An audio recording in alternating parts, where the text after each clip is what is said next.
Alright, so now what we're going to do is put a little tiny headshot in the corner of the website. Now, I give all students a headshot. At the beginning of the year, we take everybody's picture. That's the picture I want you to use.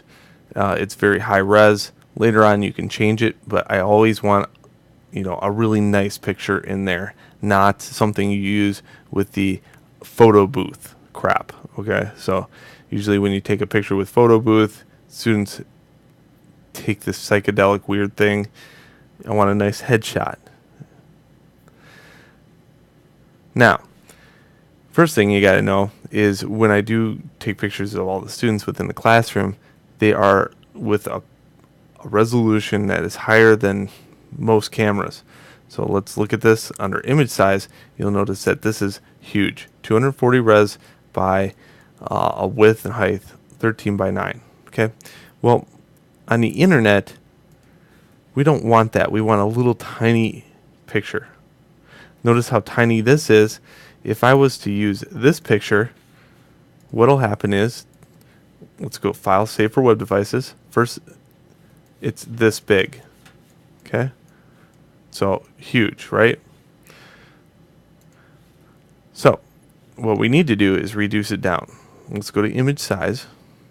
Make sure you have Constraint Proportion on. Okay? Let's lower this down to 72.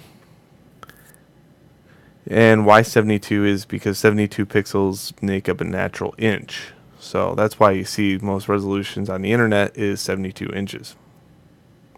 Go figure. Then we're going to take the height and make it like 150. Okay, so let me explain size for a second. First off, you can go View, Rulers, Show. Okay. This thing is the origin. If I click and drag this anywhere, it's going to measure from that new spot. Notice from 0 to about right here is 150-ish, and you can over topple this and it says 156 pixels. Okay. Well, my picture isn't 156, but I want it to fit nicely within this actual little area here. So what I'm going to do first is go to Photoshop, and I'm going to make this smaller. I'm going to say the height is going to be 150, and the width is going to be 105. This will give me a really small picture. Okay. It's going to look pixelated, but that's alright. Again, it's the internet. I'm going to go to canvas size, and I'm going to use relative size. I like this blue right here that's on the website. Now, I have a hard time trying to get that blue, so you have to go to CSS Styles. We're also going to change this blue later to whatever color that you need. But I don't want you dinking around too much in here just yet. Okay, so basically, here under background, so first click this.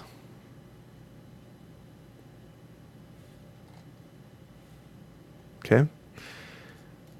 Then page down to background and steal this number. Command C it. In Photoshop, I need you to change this to this. And it doesn't like the number sign, so a lot of times I'll just memorize that number real quick. CSS Styles. Let's see if I could just copy the number itself. Control C.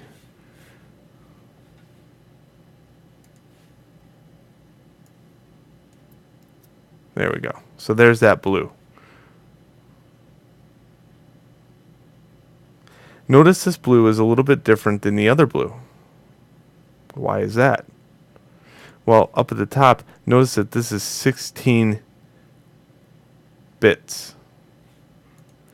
What we need to do is go into 8-bit mode.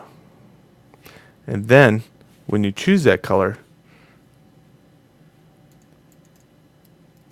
it will be the same color.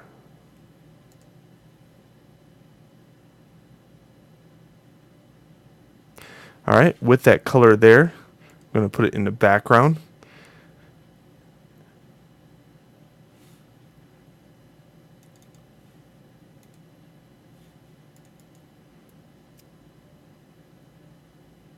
There we go.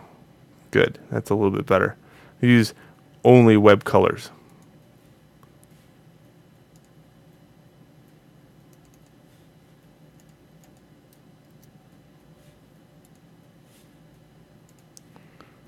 Well, looks like the good people at Adobe didn't use a web color safe color.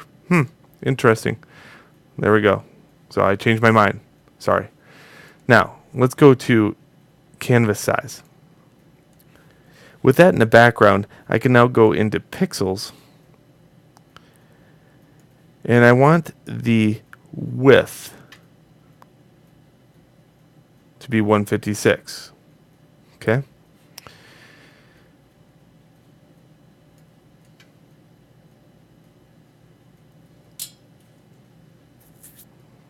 Just like that.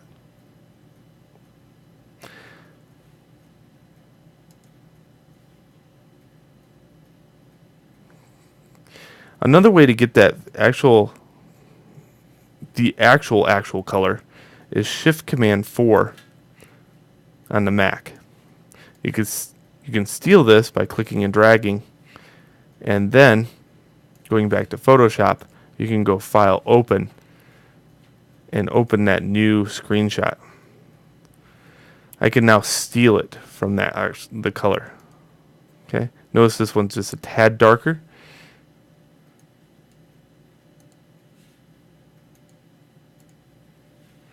And now I can fill that area.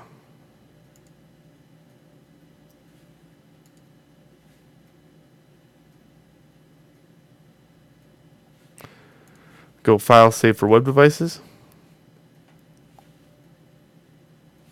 Save it as a JPEG. I'm going to call it Headshot. I'm going to put it in the site folder and replace it. Okay, in Dreamweaver, all you do is have to click in this general area and go to Headshot. I can relink it going like that.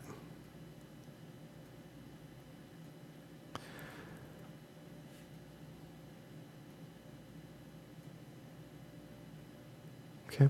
Again, you're going to have to play around with the color, and because they didn't use a web safe color, it's going to be somewhere located in the CSS. Here's another color.